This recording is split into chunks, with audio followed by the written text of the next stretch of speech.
Durante semanas el palacio repitió una frase cuidadosamente elegida: no hay nada nuevo que investigar. Pero dentro de los muros reales nadie creyó que el problema hubiera terminado. Porque cuando un expediente no se cierra sino que se deja en pausa, el silencio deja de ser protección. Durante años el palacio intentó tratar el caso de André como un episodio aislado. Un escándalo grave sí pero contenido. Una crisis que con suficiente silencio acabaría diluyéndose en la memoria pública. Esa fue la apuesta inicial: resistir, no reaccionar, esperar a que el tiempo hiciera su trabajo. El tiempo, sin embargo, no creó el expediente, lo transformó. Andreu dejó de ser solo un miembro desacreditado de la familia real, pasó a convertirse en una variable incómoda dentro del sistema, no por lo que hacía en público sino por lo que representaba en privado. Un hombre apartado sin función institucional clara pero con acceso histórico a información que nunca estuvo destinada a salir del palacio. El problema nunca fue únicamente la acusación, fue la acumulación. Años de titulares, fotografías, asociaciones cuestionadas y decisiones mal explicadas fueron construyendo un patrón. Y cuando un patrón se consolida deja de importar si cada elemento individual es probado o no.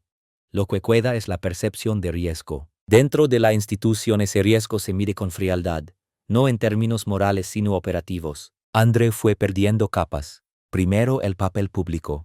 Luego los títulos operativos. Después la protección simbólica que durante años lo había rodeado. Cada retirada fue calculada, nunca anunciada como castigo, siempre presentada como ajuste.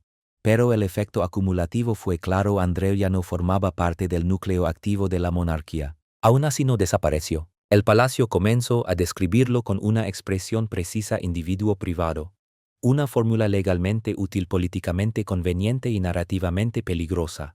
Porque cuando alguien es privado pero sigue siendo hermano del rey, la curiosidad pública no disminuye, se intensifica. Ese estatus ambiguo creó un vacío, y los vacíos en la historia real nunca permanecen vacíos por mucho tiempo. Mientras la institución recortaba visibilidad, Andreu seguía existiendo dentro del sistema pero sin un lugar definido, sin agenda, sin misión, sin ingresos comparables a los que había tenido antes. Su pensión militar, reconocida incluso por observadores favorables, era modesta, insuficiente para sostener el tipo de vida al que estaba acostumbrado. Ese detalle aparentemente menor cambió por completo la naturaleza del problema, porque cuando el estatus cae más rápido que las necesidades aparece una tensión nueva.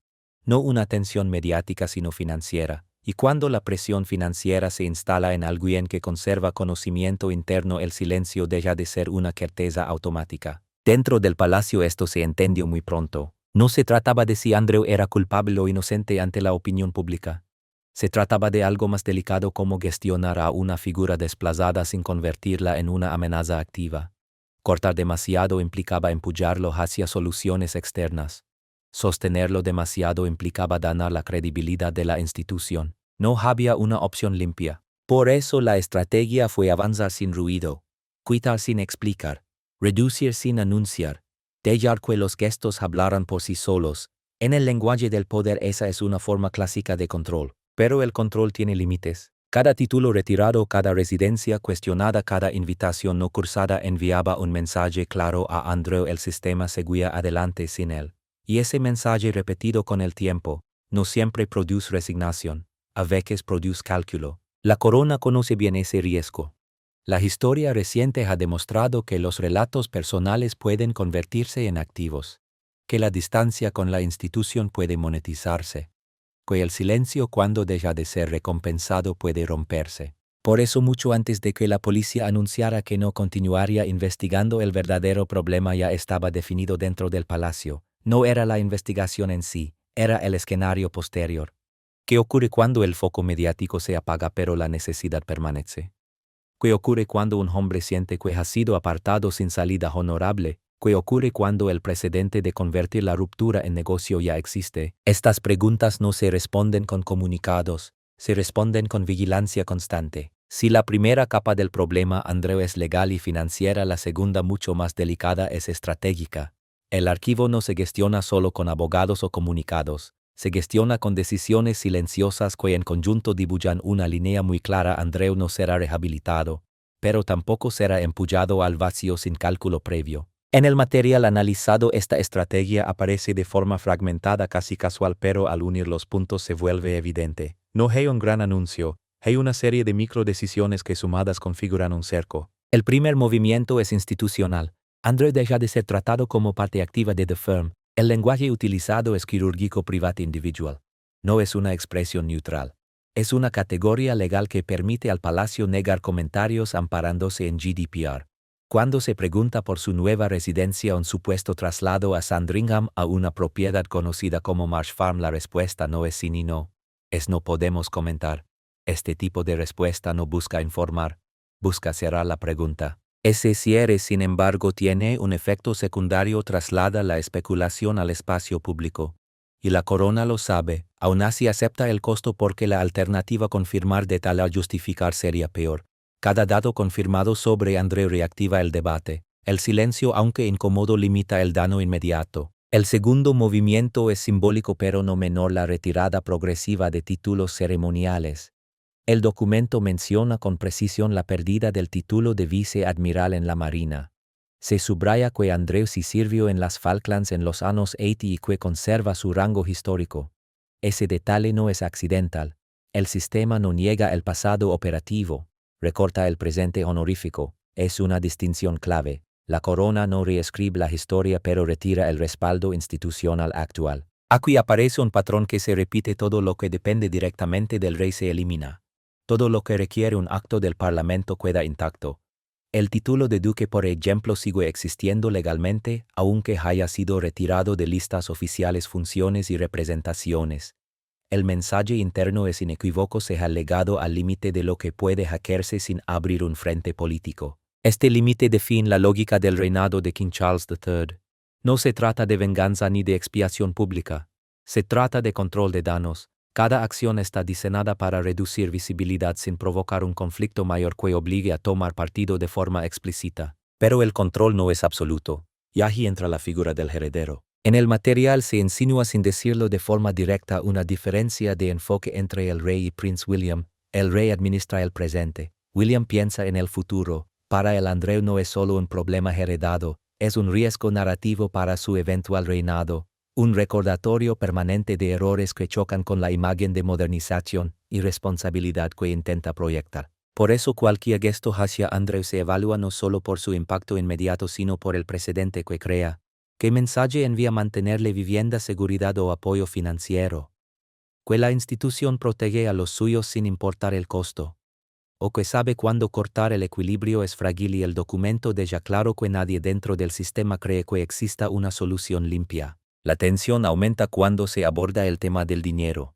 El programa menciona de forma explícita que Andrew recibe una pensión militar modesta, insuficiente para sostener el estilo de vida que intenta preservar. Esta frase aparentemente menor es crucial, porque introduce la variable más peligrosa para cualquier estructura de poder: la necesidad. Cuando un actor pierde estatus pero conserva información, la necesidad transforma esa información en activo. Y la corona es plenamente consciente de ese riesgo. De ahí la cautela extrema. De ahí la negativa a cortar por completo. No se trata de compasión. Se trata de evitar empujar a Andrew hacia una decisión que no pueda revertirse. El documento incluso plantea el escenario de un memoir. No como certeza sino como amenaza latente. La comparación con Harry no es casual. Se presenta como advertencia: ya existe un precedente de ruptura convertida en negocio. Y cuando el precedente existe, la tentación se normaliza. Aquí la estrategia del palacio se vuelve defensiva. No busca reconciliar, busca no provocar, mantener a Andrew en una zona gris, sin poder, sin protagonismo, pero tampoco completamente abandonado. Una existencia marginal controlada, diseñada para que el silencio siga siendo la opción menos costosa. El problema es que esta estrategia depende del tiempo y de la psicología. Depende de que Andrew acepte su posición, de que no cruce la línea entre resentimiento y acción. Y el documento deja claro que esa aceptación no está garantizada.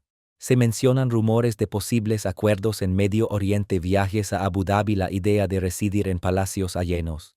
Más allá de si se concretan o no, el mensaje es claro: Andrew busca alternativas. Para la corona esto es una señal de alerta, porque una alternativa externa reduce el poder de contención interna. Cuanto menos dependa del sistema, menos incentivos tendrá para protegerlo.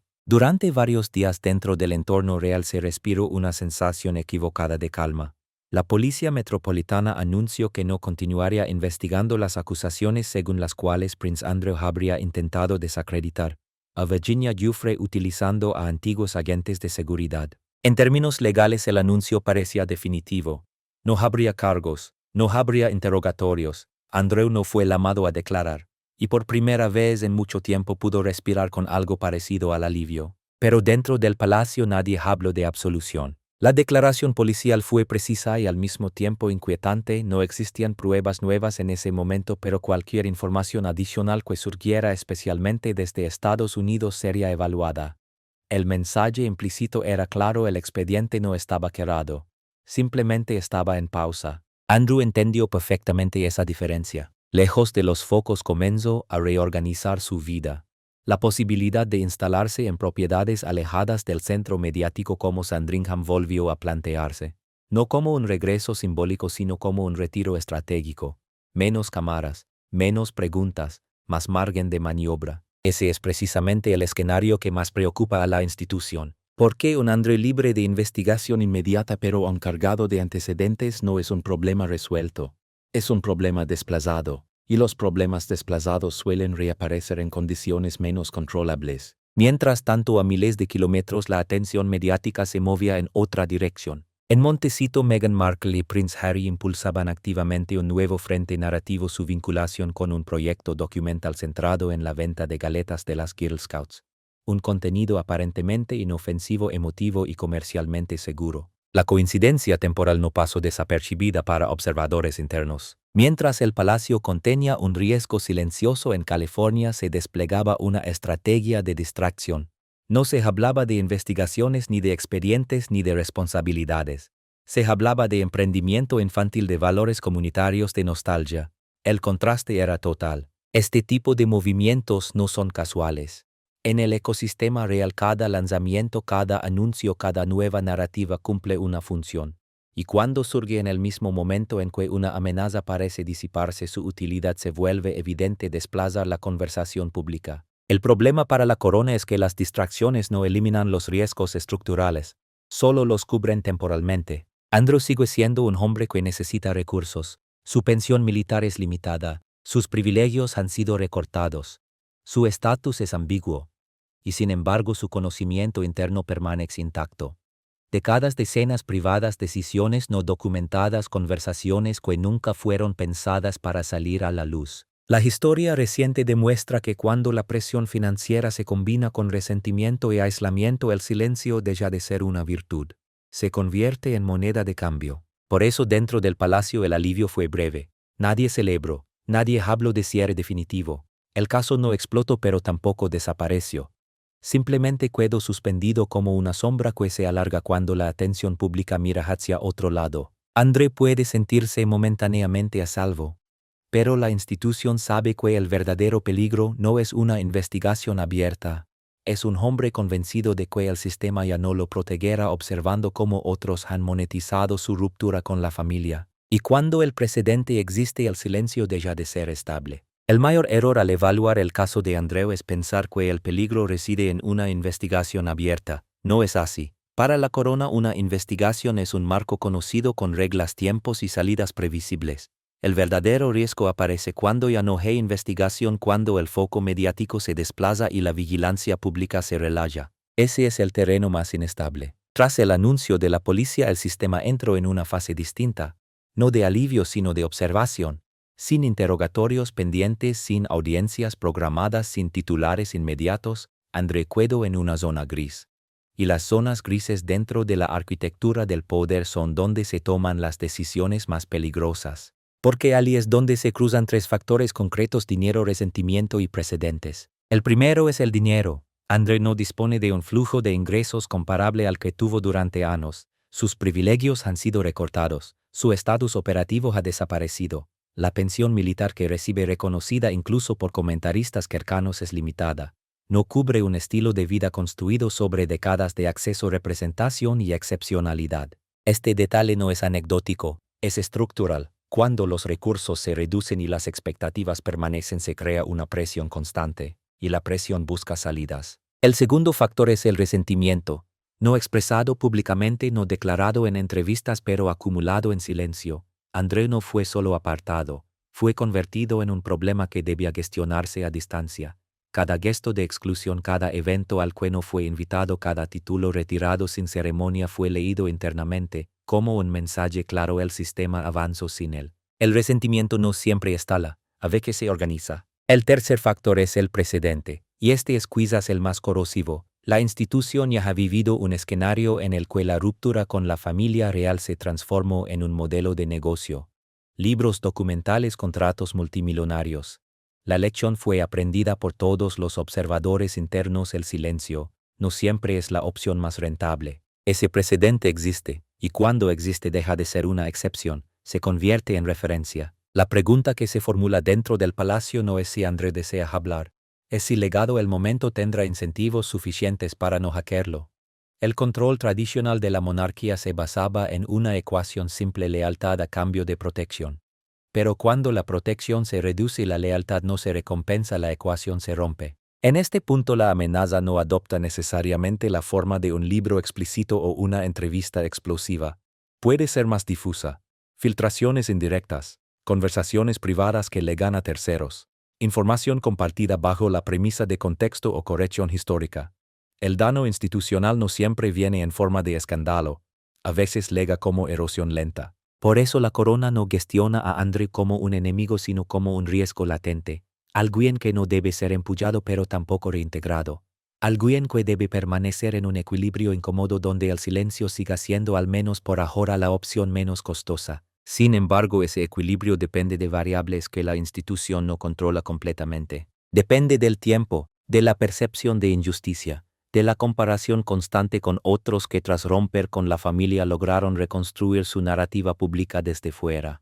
Depende incluso de factores externos como cambios políticos, filtraciones judiciales en otros países o la aparición de nuevos documentos que reactiven el interés. En este contexto, cada distracción mediática, cada proyecto paralelo, cada nueva narrativa impulsada desde fuera del Reino Unido cumple una función doble. Por un lado, desvía la atención inmediata. Por otro, recuerda al sistema que el control del relato ya no es exclusivo del palacio. La monarquía lo sabe, y por eso el silencio que rodea a André no es abandono, es vigilancia. Una vigilancia discreta, constante, diseñada para detectar el momento exacto en que el equilibrio pueda romperse. El problema es que el silencio no es una estructura permanente, es una condición temporal. Funciona mientras todas las partes perciben que callar es más beneficioso que hablar. En el instante en que esa percepción cambia, el silencio deja de ser una herramienta y se convierte en un vacío. Y los vacíos en la historia de la corona rara vez permanecen sin ser llenados.